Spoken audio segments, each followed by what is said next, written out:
Microsoft stock is down over 7.5% year to date in 2025.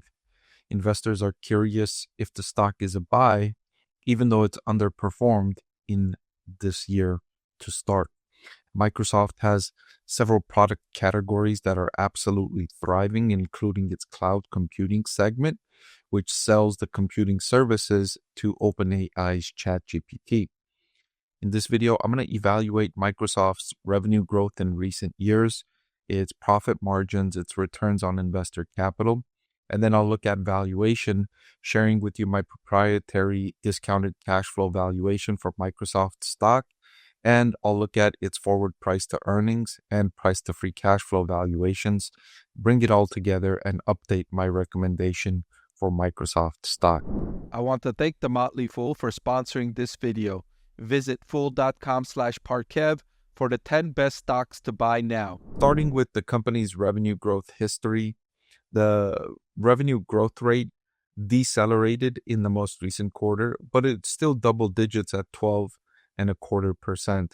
Microsoft has consistently delivered quarters of revenue growth rates above 10%, above double digits, and I expect Microsoft can continue generating that level of double-digit growth rate for several years more. The company has several growth drivers, most notably its cloud computing segment that's growing closer to 30%, and it's growing because of the rising effectiveness of artificial intelligence. Remember, Microsoft's cloud computing segment is in second place only behind Amazon, and Amazon's cloud computing segment is absolutely thriving at scale. You can see the potential for cloud computing longer term as businesses shift their computing to the cloud away from on-premise. And then on top of that, you have the increased demand for artificial intelligence. So those prospects are robust for Microsoft, and the company has the latest Windows coming out because they are not going to support a previous generation of Windows. So that could fuel an upgrade cycle for personal computer sales over these next 2 to 3 years. That's more of a short-term boost to revenue, and then the longer-term boost will be from the cloud computing segment. More impressively is Microsoft's improvement in its operating profit margin. This chart here demonstrates its great success. In 2016, its operating margins were 30%, which is really good already. And since then, they've improved it by 50% all the way up to 45% on a trailing 12-month period. Those are very strong margins at this large scale. And on top of that, Microsoft is generating double-digit revenue growth. So it's all clicking really well. Now, one of the concerns from Microsoft stock investors is on the operating profit margin. Because of all of its investments in AI, building out these data centers for AI, it's spending a lot of money.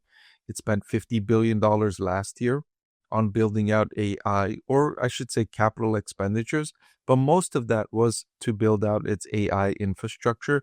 And this year it said it's going to spend $80 billion on capital expenditure.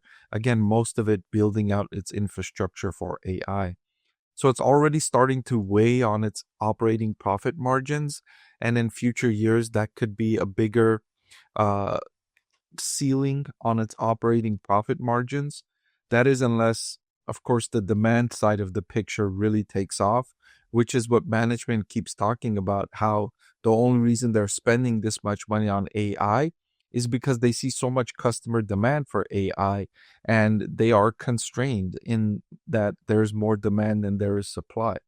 So long as that growth picture persists, I think operating margins will continue at these levels or higher for Microsoft. The returns on investor capital likewise had been growing increasingly, but in recent years, most notably due to those investments in AI, it's come down a bit, but it's still really strong at 28.4%.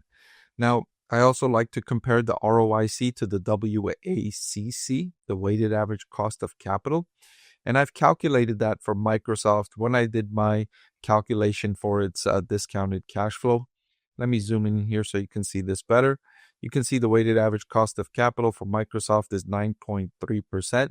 When you compare that to the return on investor capital, you can see that it's more than 3x the WA.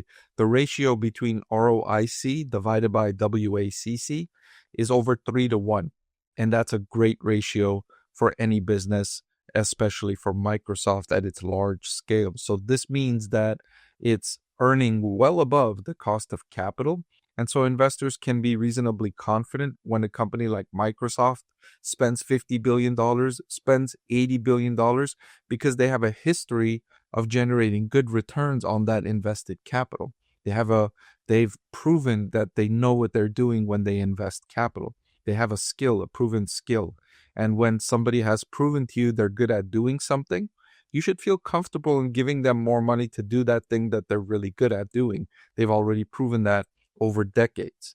So that's the situation I find with Microsoft and these other large these large cloud service providers that are also spending a lot of money on AI. They've been really good at allocating capital. So I'm comfortable seeing them spend more money because they've shown to me that they're really good at what they do. So back to valuation. In my model here, this is a proprietary model I created, and my intrinsic value calculation for Microsoft came in at $447. The current market price is $387. So according to my DCF, Microsoft stock looks undervalued. And then when I measure it on a forward price to earnings basis of 26, it also looks undervalued. When we look at the price to free cash flow of 41, that's when the business looks more or less like it's fairly valued. So 2 out of the 3 valuation metrics I've utilized, Microsoft stock looks undervalued. One of them, it looks fairly valued. And I've said this many times, I'm always willing to pay a fair price for an excellent business. And Microsoft is for sure an excellent business. We've seen the categories 45% operating margins, a 3 to 1 ratio on ROIC to WACC, double-digit revenue growth. It's operating in the epicenter of the fastest growing part of the investing market today in AI. So all of that makes this an attractive investment. So to answer the question more directly, is Microsoft stock a buy? I say yes, and I'll update that recommendation today, March 19th, 2025. Hey everyone, if you like watching my videos, then I've added a great complimentary product just for you. I've written a book that's available for sale now that highlights my 6-step investing framework.